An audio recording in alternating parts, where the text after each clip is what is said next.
My phone is off. I'm sure you guys. Let me just, no, we don't. No, mine's never on. I always have mine on silent. Mine is I'm a now off. professional. Thank you for the reminder. So, let me start the timer. Drum roll. Timer. Bing. Stopwatch. Start. Okay. All right. Testing. Hello. Okay. Well, I can welcome us in Yeah, at you least. sure Could I can. do that part? That's a doctory thing to do. I'll welcome us in and then you just do the whole rest of the show. Stop it. Okay. All right. Right.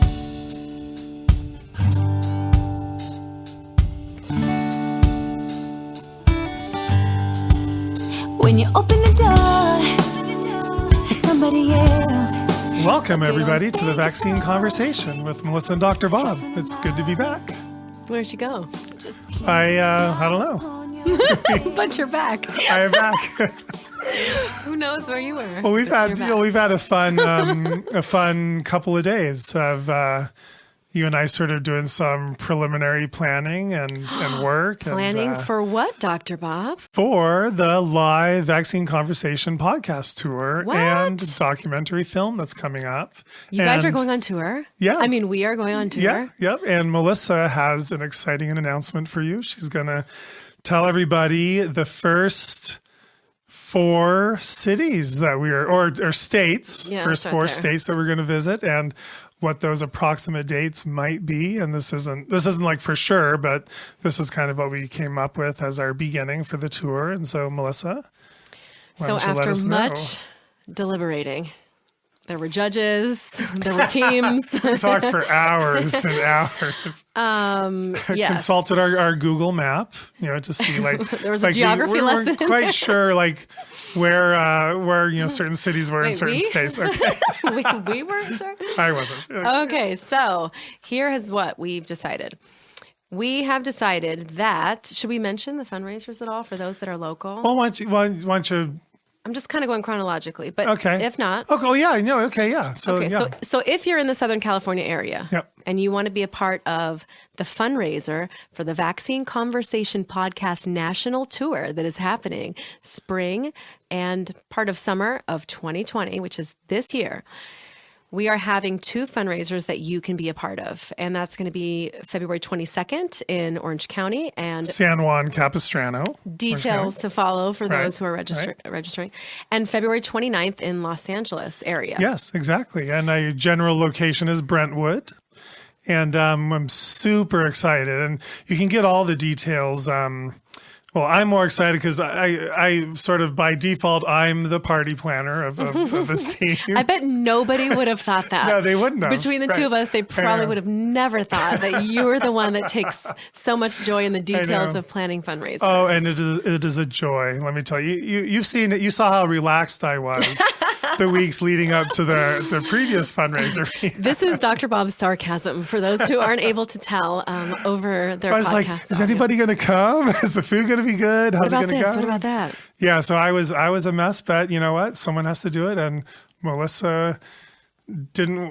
wasn't gonna do I it. suffered through all of your insane amount of questions. Well, you do so much. You just do like an insane amount of work all the time. So whenever there's something that I'm going to be halfway decent at, then I do it. So I honestly have no desire to do that kind of stuff Yeah, though either. yeah. Like planning a fundraiser, but I know there are people that are great at it and people that Yeah. like to be involved, and that's awesome. And yeah, so I mean, it's support crazy. that. I have a really good friend and neighbor, Sonia, who's an events planner, and she's planning it. And Jennifer's another friend, and she's kind of planning a lot of the silent auction and helping us coordinate sound and lighting. So yeah, it's great to have people come around to help. But yeah, for those of you who are in Southern California, if you go to immunityeducationgroup.org or immunityed.org, you go to our donate and take action page on the website. You'll see details about the 2 fundraisers, and you click on the Eventbrite link, you sign up there, and then you come back to the website, you donate, you get your tickets. I am really looking forward to both of these because Melissa and I are going to sort of be part of the fun, part of the games. You and I are going to. So I just recently found Yes. out. I had forwarded. I'm like, Melissa, you know how to play blackjack, right? Because You're going to be a dealer. And Melissa, you don't mind singing, coming down a large staircase, do you? And Melissa, you're going to play bocce ball. I know. So Melissa and I are going to deal blackjack to the tablefuls of our friends and supporters, and then you can play bocce ball rounds against Melissa and I. See if you can beat us for some fun and prizes and some great food, dinner, music. It's going to be a lot of fun. So we're looking forward to San Juan Capistrano, February 22nd. And Brentwood, Los Angeles, February 29th. It's going to be a lot of fun. I had so much fun at the last one. Well, that's what I was going to say. I got to hold a baby at the last one. Someone brought a baby, and the mom's like sitting there. Did I tell the story on the podcast? I don't know. She and her husband are sitting there, and the husband's eating, and the mom's like sitting there holding the baby, like staring at her plate of food. And I walk off. I'm like, I'll hold your baby while you eat. So I held the baby for 5 or 10 minutes. We chatted, and the mom, I think enjoyed eating her warm food while it was still warm. And so that was the highlight of the eating. But I had a lot of fun. It was fun. And for those who don't know, we've had a community education group for going on Almost 5 years, yeah, right? And so we've never done fundraisers until the end of last year, only for this project. Yeah. And, we've kind of purposely been like that. We get the occasional donations from people that support, but we've never been the type to promote fundraising and try to get people to donate, because we just like to give information. This is what we do. We know it's a type of volunteering of our time and effort to support this movement. So we've never really pushed that in any way. And then when we realized we wanted to do this project, we realized how much it was going to cost to get this done, equipment and the stuff we need for video, as well as being able to travel and all those things. It's going to cost money. So we had to finally say, okay, we're going to have to do some fundraisers. And our first one was really fun, also in Orange County. And we set up these other two. So if you've been a supporter of ours for a while, this is your chance to kind of help and get involved. If you've sort of been waiting, how can I help them out? How can I donate to them? This is the time I would finally say, ask for it. This is the time that we need it to get this accomplished, because we have big plans for this year and we need your help. So if you're local and can be a part of it, that's amazing. But you can also donate. If you're in another state and you can't make one of these fundraisers, you can donate as if you could be there and be a part of helping us get this together. Because again, we have such big plans for this. We've never really done this before and asked for money. And so, that makes me uncomfortable. I always tell you that. Yeah, but you and I don't get any of this donated money. I don't take I don't think I'll ever need to take any sort of salary from our nonprofit.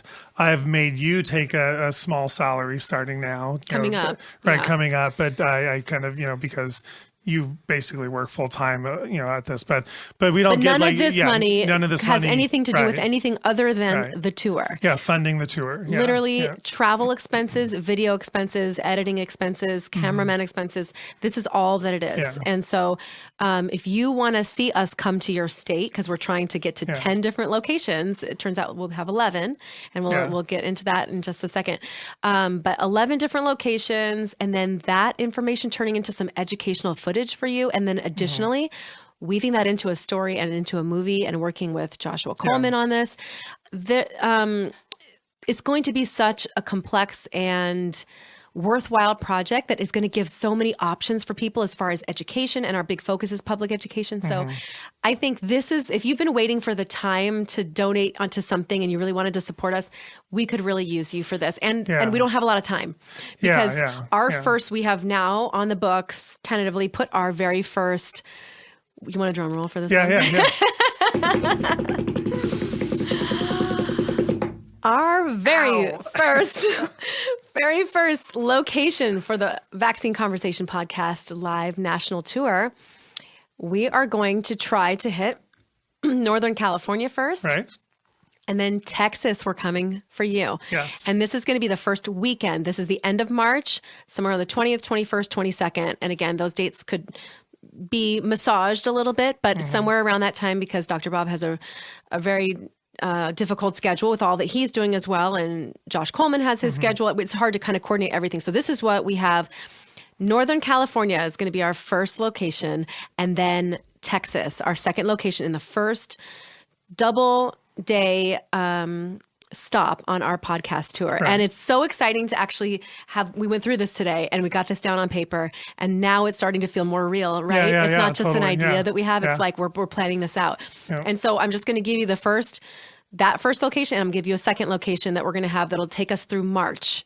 Okay, so the last weekend in March, we are coming to New York and Connecticut, probably. New York, New Jersey, kind of as a team, probably in one location, come together, and then drive up to hopefully Connecticut and hit the Northeast coast. And so much has gone on there, and we're very excited to go out there and meet everybody in person. And we're trying to find a way to make this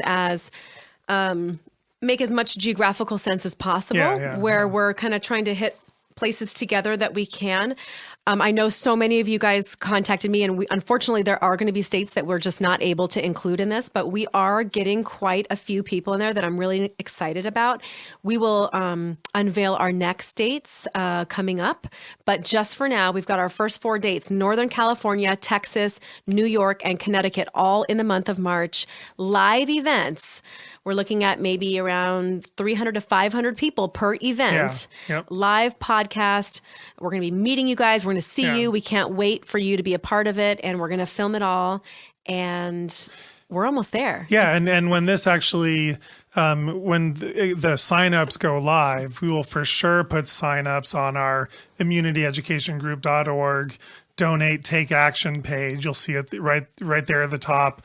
Come to our live podcast tour. It'll give you an Eventbrite sign up, and you will have to register. Oh yeah. This is not one of those things you just perhaps show up to last minute like a town hall. Right. We really have to make sure that we are registering so that the certain number of seats that we have, we can make sure people are committing it'll to be there. It'll be like $10 or something, just so you're committed to it, and and we're going to have. Yeah. You're probably going to have your books to sign, maybe. Bring some of those. Yeah. I'm going to bring some Vax Facts postcards and Post-its and some of those materials you guys have been using to have. We might have some cups, maybe, with some of our vaccine conversation mugs. You can bring some of those. Yeah. So we're going to have some things at some tables at the back for you to take with you, take a part of the event with you. And remember, if you're showing up to this event, you may be in the movie.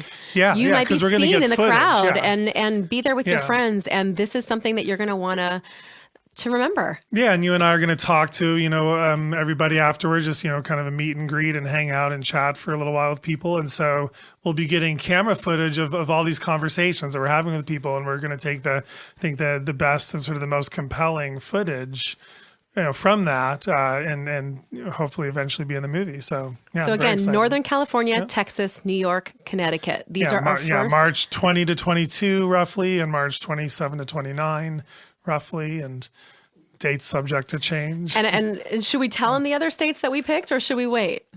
Let's wait. Let's wait. Sorry, guys. Yeah. So if you want to find out if you're one of the other ones that we're going to hit, you're going to have to wait to maybe a couple episodes until we unveil the rest. And but check back on our immunity education page.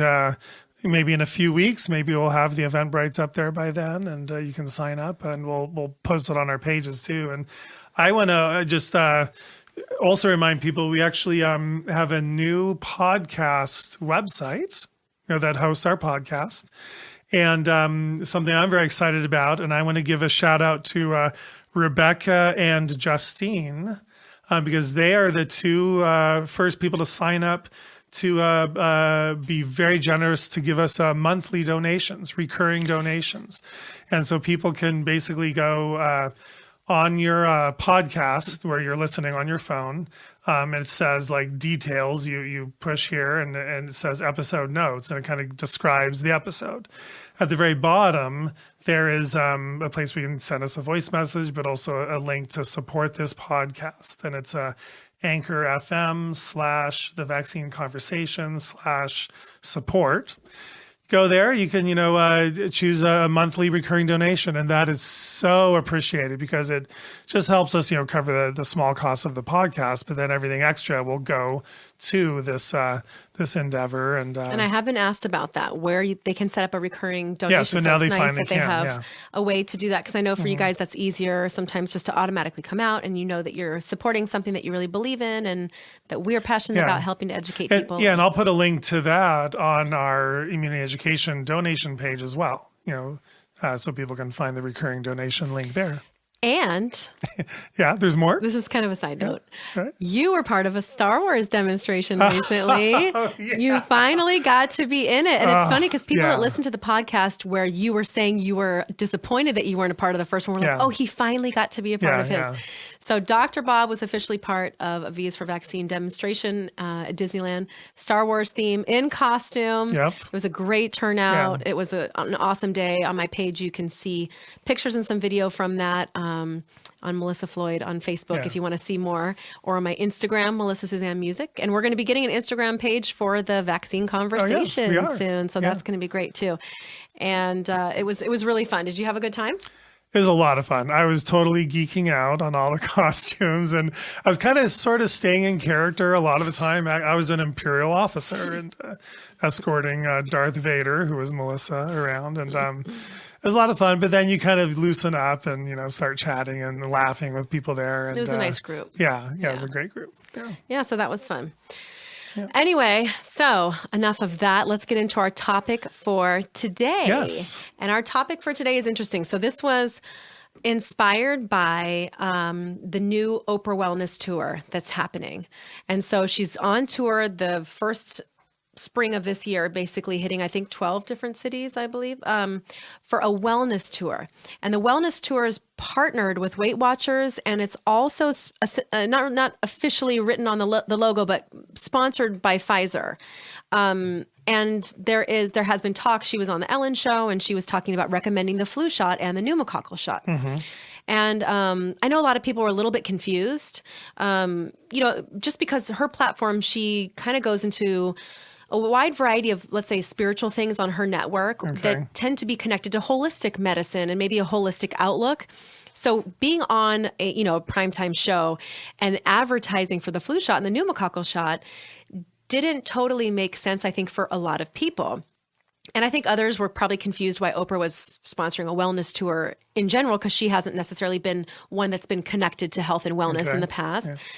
And so there was this idea for everybody to show up with their signs and have, demonstrations at each of these cities. And I remember thinking to myself, what is it that people are trying to educate for? What would be the purpose? Because adults can go get a flu shot and pneumococcal shot if they want to. It's their choice, right? Right. That's not a mandate. It's not a law. It's not something that you're trying to protest exactly.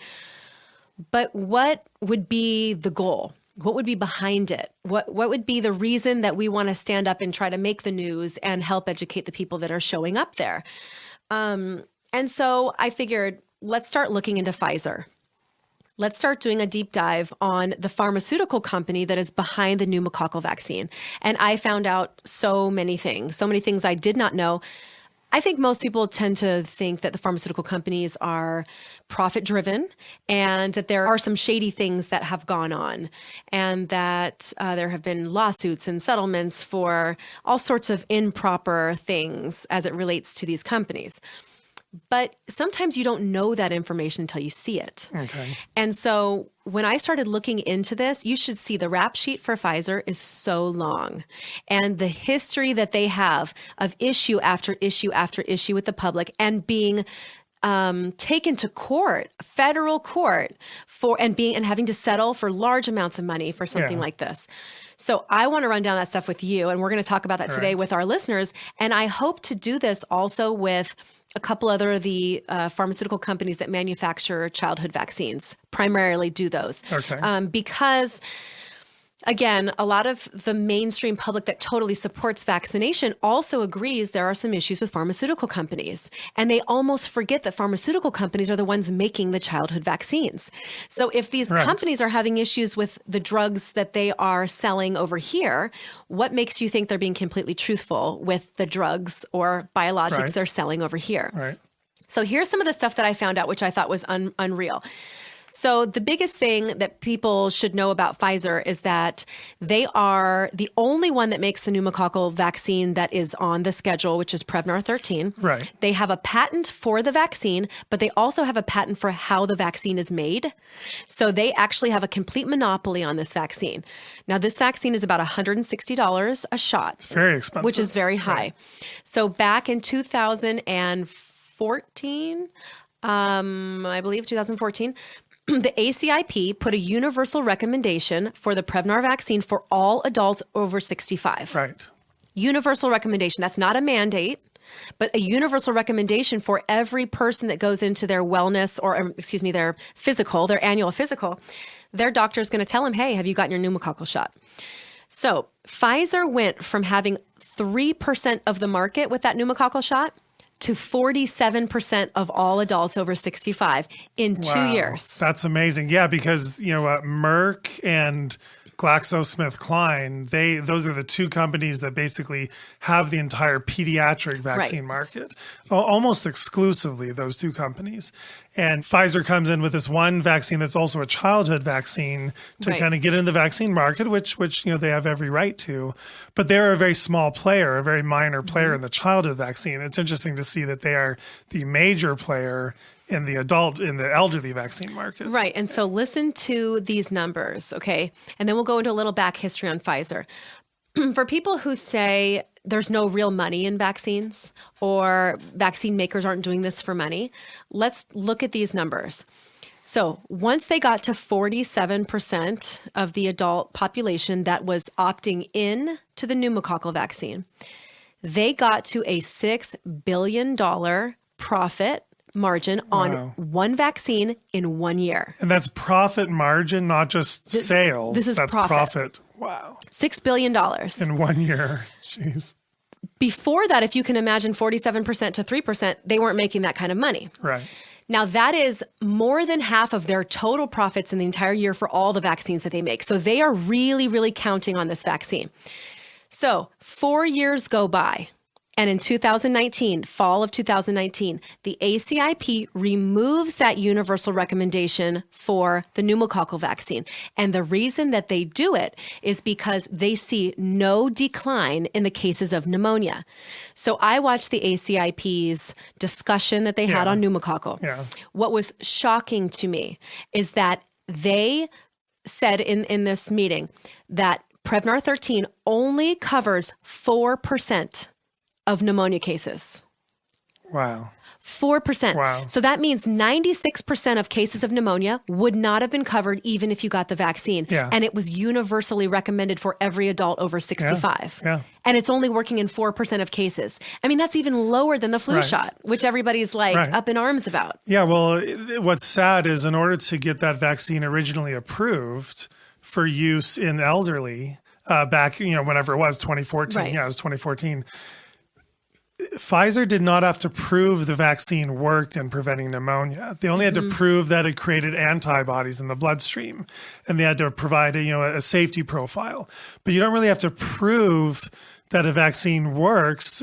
You just have to prove your immune system responds to it and that it's safe, and then they recommend it, and then they do all this post-marketing surveillance, and then they start trying to do all this post-marketing research to then prove it works.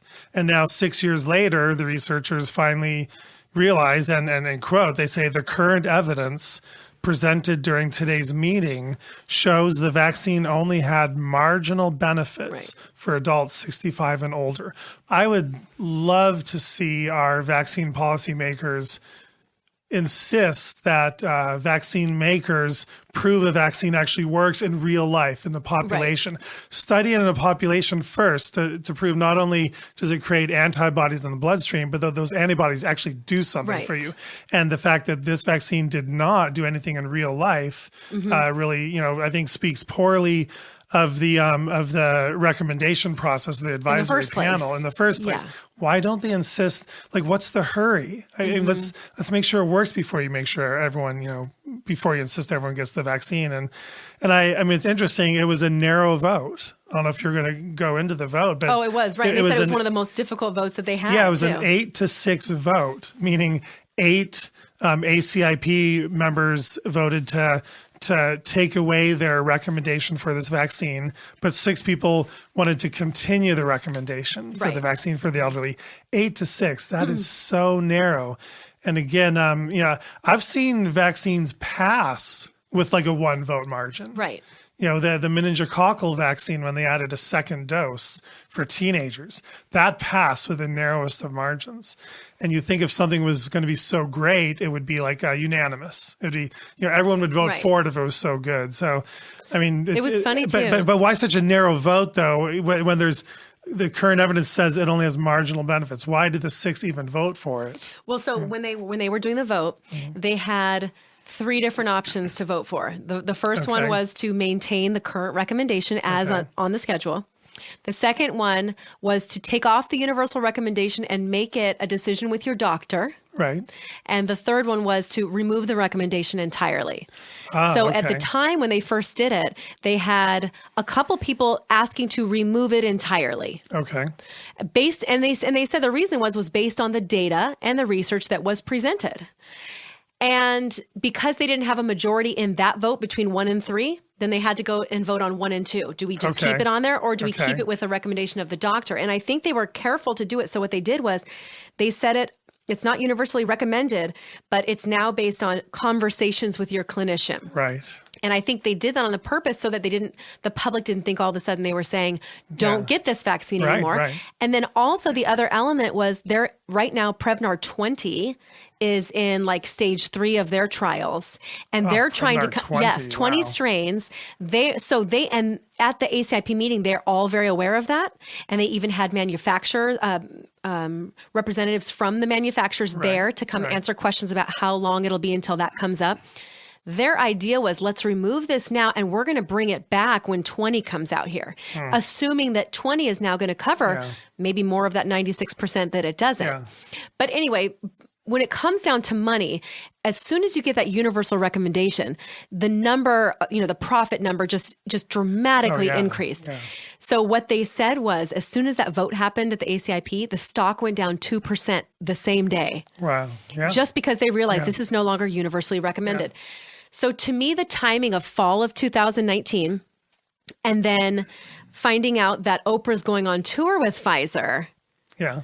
To me was instant light bulb. This is why they signed on to the wellness tour, because now they're losing profits from the ACIP recommendations. Yeah. And now they are trying to get into the public's eye as wellness, health. They want people to understand. They want Oprah going on Ellen, who everybody loves Ellen, and a lot of people love Oprah, saying, get your pneumococcal shot. Now people are thinking, oh, I didn't even know about that. Maybe I'll go get it. This was prime advertising. Yeah. And I think this is all damage control to counter what they're going to lose as a result of that ACIP vote that just happened.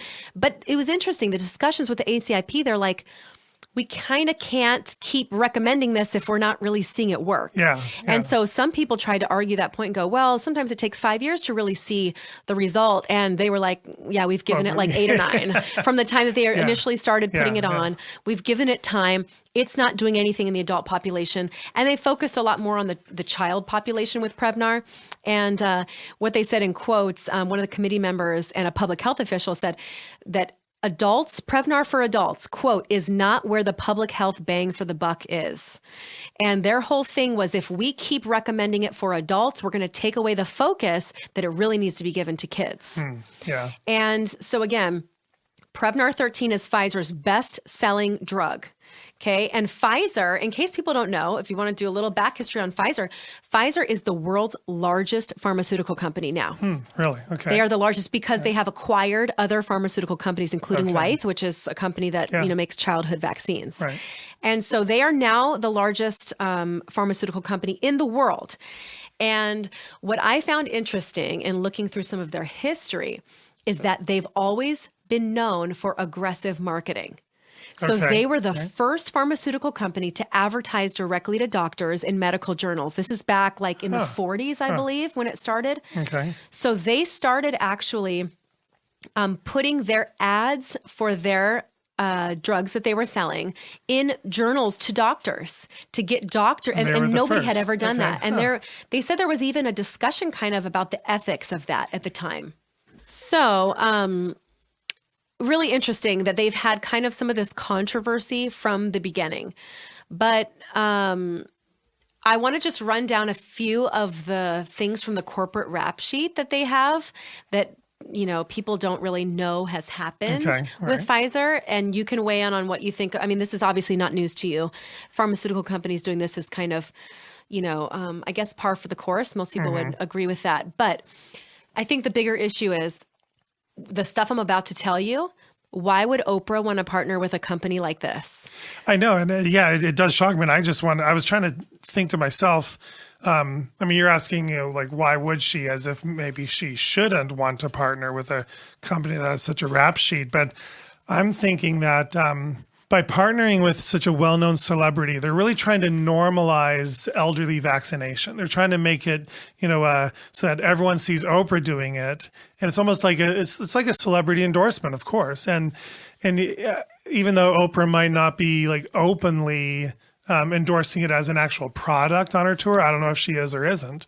But it's just like a sports person, being a celebrity endorser for anything. I think it kind of makes sense. And because, that's Oprah's audience. So they're going to kind of go out or young adults are going to make sure their grandparents are getting the pneumococcal vaccine. And I wonder if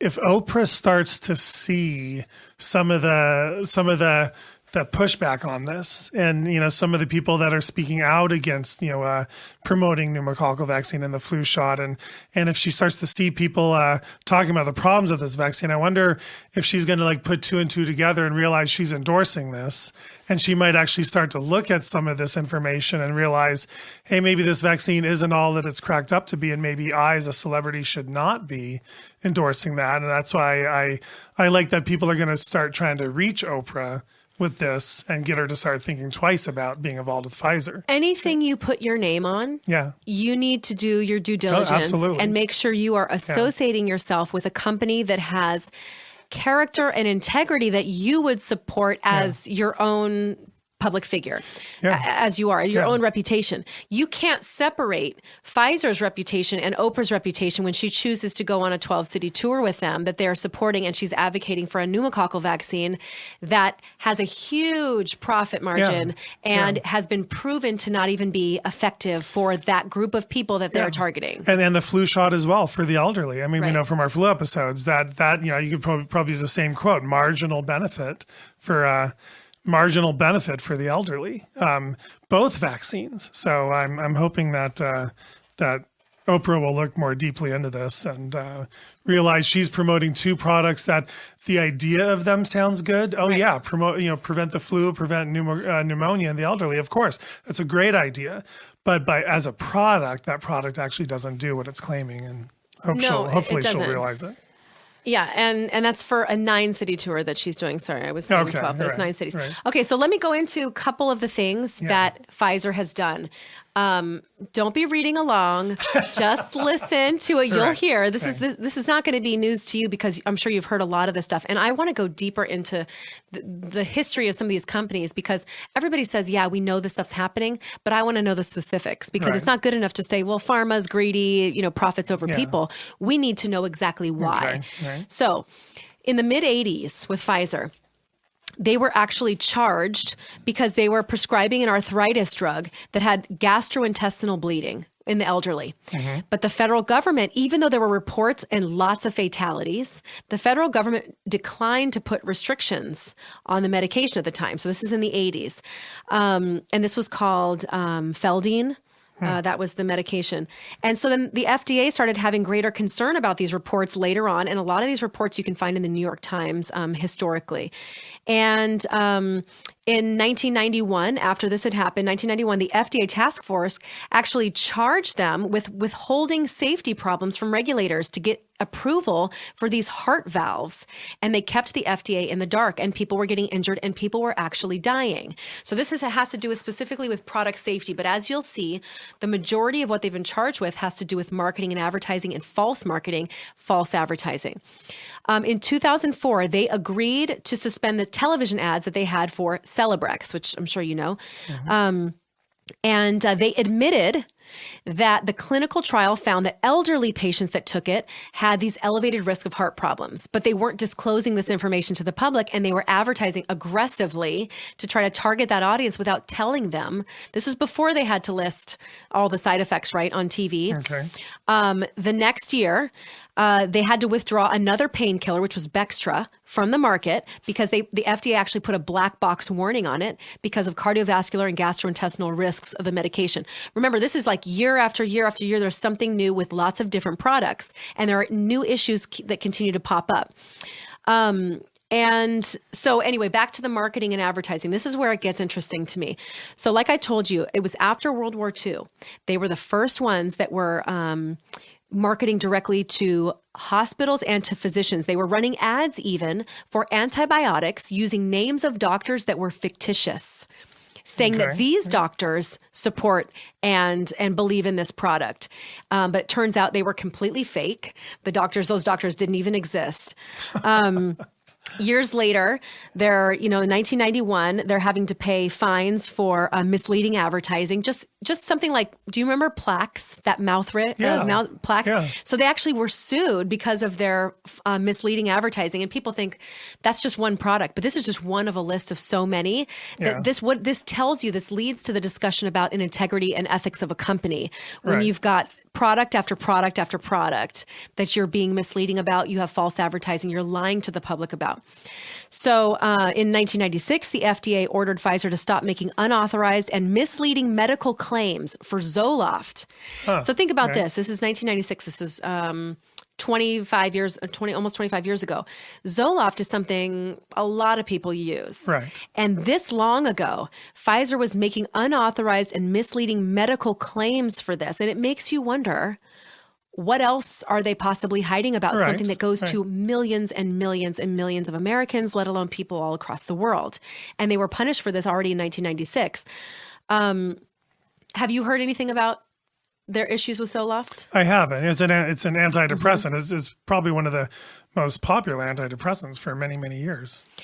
And then I don't use it as a pediatrician. Right. And then just a couple years later, the FDA warns Pfizer that we're co-marketing the arthritis drug Celebrex, that the consumer ads were false and misleading. You see the language that keeps coming up? False and misleading, false and misleading. In 2003, they had to pay $6 million to settle with 19 different states that had accused the company of using misleading ads to promote, and this you should recognize, Zithromax for children's ear infections.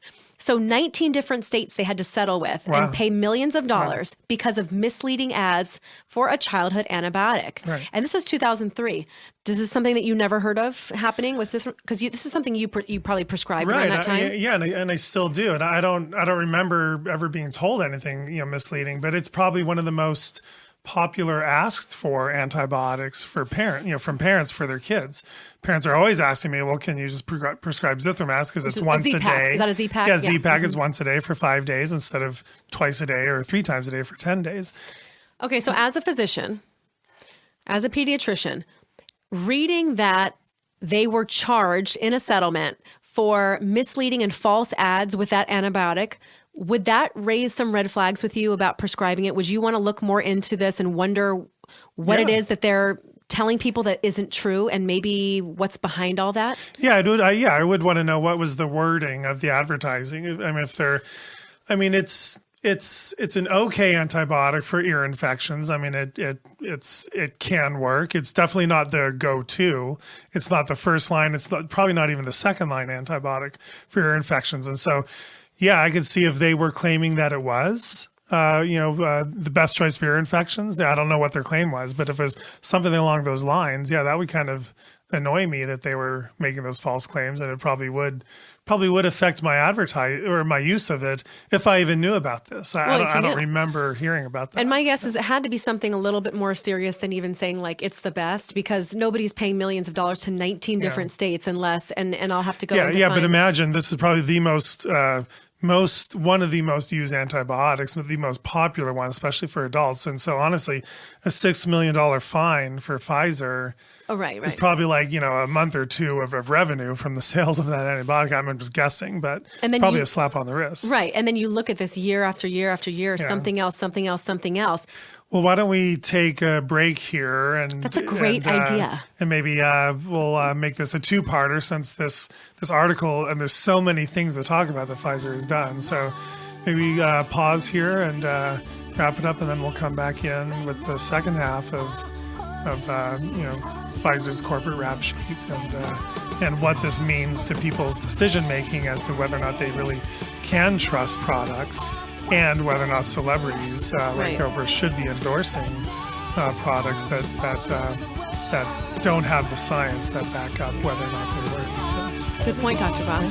We'll see you guys next time on the Vaccine Conversation. We're gonna be the peace we wanna see in the world. Yeah, be the peace we wanna see in the world. Yeah, be the love we wanna see in the world. Be the joy we wanna see in the world. Be the change we wanna see in the world.